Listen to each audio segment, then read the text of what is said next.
सोचिए किस लेवल पे केयरलेस कोई हो सकता है। ये 6 लिखे हुए हैं, फिर लिखा है पार्टिकुलरली, उसके बाद 3 का नाम लिखा है। उनमें से एक है economically weaker sections, EWS. Interesting बात है, शुरू के 6 में ईडब्ल्यूएस नहीं है और फिर कह रहे हैं पार्टिकुलरली इनके बारे में। जब आप कहते हैं पार्टिकुलरली, आप कहते हैं कि ऊपर भी होना ये 6 चाहिए हैं, इनमें से इन पे विशेष रूप से जिन 6 का जिक्र उसमें ईडब्ल्यूएस है ही नहीं। पार्टिकुलरली में ईडब्ल्यूएस भी है, ओबीसी एससी एसटी हैं उसमें और डिसेबिलिटी वाले लोग हैं। पर ईडब्ल्यूएस आपने ऊपर 6 में लिखा नहीं, कहीं भी नहीं लिखा, यहाँ कैसे आ गया? मतलब मेरे ख्याल से जितना शोर है, जो फियर है, वो फियर साइकोसिस ज़्यादा है। कई बार ऐसा होता है ना कि किसी ने डराया, कुछ बातें बढ़ा चढ़ा के बताई और हम घबरा गए बहुत ज़्यादा। मामला कुछ ऐसा ज़्यादा है, डरने की बात उतनी है नहीं जितना हमें समाज में दिख रहा है। लेकिन हाँ, ये भी मुझे लगता है कि बहुत अच्छे रेगुलेशन अगर थोड़ा और सावधानी से बनते, थोड़ा हड़बड़ी में बनाए रेगुलेशन ऐसा दिख रहा है। हालांकि टाइम तो मिला था पूरा। मेरे ख्याल बड़ी से कमेटी है और इतने पॉलिटिशियंस भी थे, सबने देखा है और फिर भी हड़बड़ी हो गई। अगर टाइमलाइन को ध्यान से देखेंगे तो शायद बात और समझ में आएगी। 13 जनवरी को ये डिक्लेयर हुआ, नोटिफाई हुआ, क्योंकि सुप्रीम कोर्ट ने जिस केस के तहत आदेश दिया था उसकी अगली सुनवाई 15 जनवरी को थी, 2 दिन बाद। और मेरे ख्याल से यूजीसी को भाई बताना जरूरी था कि हमने रेगुलेशन निकाल दिए। ये केस 2019 का है जो सुप्रीम कोर्ट में चल रहा है। आपने रोहित वेमुला का नाम सुना होगा, उसकी मदर है राधिका वेमुला। पायल तड़वी का नाम सुना होगा, डॉक्टर पायल तड़वी, जो मुंबई में एक मेडिकल इंस्टीट्यूशन में थी और वहाँ सुसाइड किया था।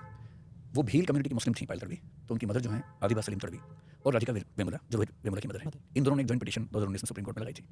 पिटीशन ये थी कि 2012 के जो गाइडलाइंस हैं, रेगुलेशंस हैं, एक तो वो पर्याप्त नहीं है, एडिक्वेट नहीं है। दूसरा, उनका इंप्लीमेंटेशन भी ठीक से होता नहीं है, वो सिर्फ कागज में है, सिंबॉलिक है। उसका रियल बेनिफिट उन लोगों को मिलता नहीं जिनको मिलना चाहिए। तो सुप्रीम कोर्ट ने इसमें सुनवाई की। इंदिरा जयसिंह इस मामले में इन पीड़ित पक्ष की ओर से बात कर रही थी। 2025 की शुरुआत में सुप्रीम कोर्ट ने यूजीसी को साफ साफ कहा कि रेगुलेशंस आप इंप्रूव कीजिए, they should not only be symbolic, they should be real. तो यूजीसी ने पिछले साल सुप्रीम कोर्ट के निर्देश के 1 महीने बाद 27 फरवरी को 2025 में ड्राफ्ट निकाल दिया रेगुलेशंस का।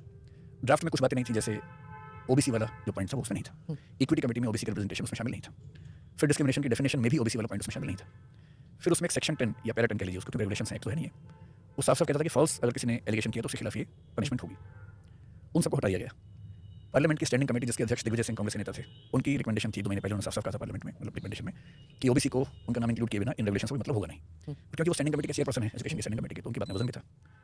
तो फाइनली जब 15 जनवरी की डेट आ रही थी तो सुप्रीम कोर्ट इस बार मुश्किल, मतलब मेरे ख्याल से ठीक से डांट लगा था, क्योंकि जिन 2 जजेस ने कहा था यूजीसी से कि जल्दी से लाइए, उनमें से एक वो भी थे जो चीफ जस्टिस हैं सूर्यकांत जी। तो मेरे ख्याल से, ये अनुमान से कह रहा हूँ, मेरे ख्याल से यूजीसी पर दबाव ज़्यादा था, तो 13 जनवरी को लाना जरूरी था कि दिन पहले आ जाए। 15 जनवरी को सुप्रीम कोर्ट में इंदिरा जयसिंह ने ये कहा है कि ये रूल्स एडिक्वेट नहीं है। 19 मार्च की नई डेट है इसकी सुनवाई की। मेरे ख्याल से 19 मार्च को फिर से बात होगी, जो डिबेट्स अभी चल रही हैं वो डिबेट्स भी उसमें एड्रेस होनी चाहिए। लेट अस सी, क्योंकि मामला सुप्रीम कोर्ट के तहत हो रहा है, मुझे नहीं लगता कि सरकार इस पे बहुत ज़्यादा कुछ करने की हालत में थी भी। हो सकता है कि ये जो डिस्प्यूट्स हैं इस पे बहुत ध्यान न दिया गया हो, पर हाँ, मेरा ख्याल है कि थोड़ा सा और केयरफुल हो सकते थे। जैसे मैं कोई अजीब सी बात बताता हूँ, मैं जानबूझ के रेगुलेशंस ले आया हूँ क्योंकि बिना पढ़े मुझे समझ नहीं आता है। एक बहुत बेसिक सी बात देखिए, कोई भी जब ड्राफ्ट बनता है, डॉक्यूमेंट बनता है, पहले उसकी वेटिंग होती है, प्रूफ रीडिंग होती है। इतना केयरलेस तरीके से ड्राफ्ट बनाया गया है। इसके प्रीएम्बल में आप पढ़ेंगे तो जो वीकर सेक्शंस हैं जिनको जस्टिस देना है, उनका नंबर 6 है इसमें।